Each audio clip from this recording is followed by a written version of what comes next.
昨天发了一条抖音，大致意思是，如果超级师傅的能力一直停留在超级上，那么不管是职位还是薪资，以后可能会被刚入行才几年，会电脑编程的新人超越。然后不出意外的，我就被骂了，骂我无知，骂我根本不懂外面的其他行业。其中就有一个网友骂得特别凶，说现在江浙沪这边大多数工厂都实行了自编自操。即便是特斯拉里面也是一样，那很少是存在那种只编程不操机的工程了。你还好意思说编程负责几台机，管几个人？你不是无知是什么？他自己编的程不去操机，谁给他操机？简直就是坐着说话不腰疼。还有网友说了，现在哪个年轻人还愿意去做这行，都没有人了。也有网友说，现在送外卖的多舒服，很多大学毕业的人都去送外卖了，谁还在撸铁？我看了这些评论，我直呼骂得好。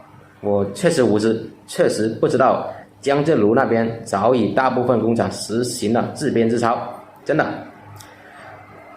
之前我天真的以为，以后那些超级5年、10年不会电脑编程的师傅，只是会被电脑编程的新人踩在脚下而已，但现在看来完全不是。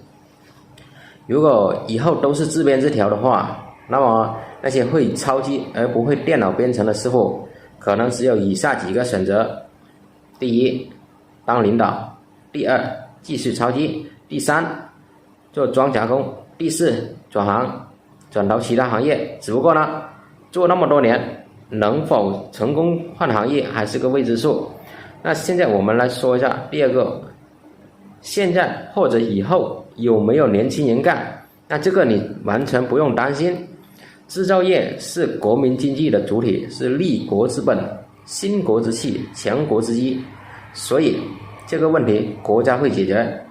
最后说这个送外卖的，不可否认，现在很多大学生都去送外卖了。那不单单如此，很多女生还有广场舞大妈也去送外卖。虽然日晒雨淋，但还是每天穿梭在车水马龙的危险的车流中。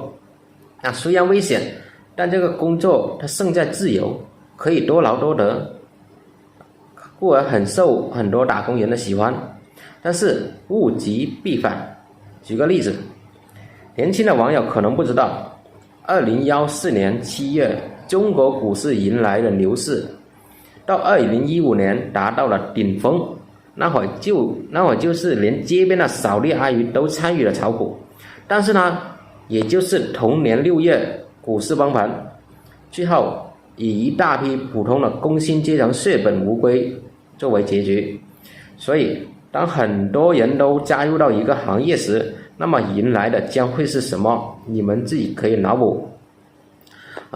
另外且说送外卖几年后薪资我也不知道会涨到哪种地步，有没有涨？毕竟竞争的人多了，你接的单就会变少，收入就会变少。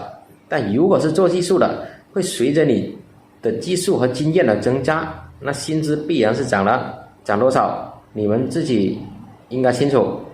那以上纯属本人的胡说八道，如有雷同，那就努力上进。等你有了技术本钱之后，你想转行或者想自己干都行。如果哪天你不幸失败，那你还可以重操旧业。也许这个行业不一定能让你东山再起，但绝不会让你在养家糊口方面有困难。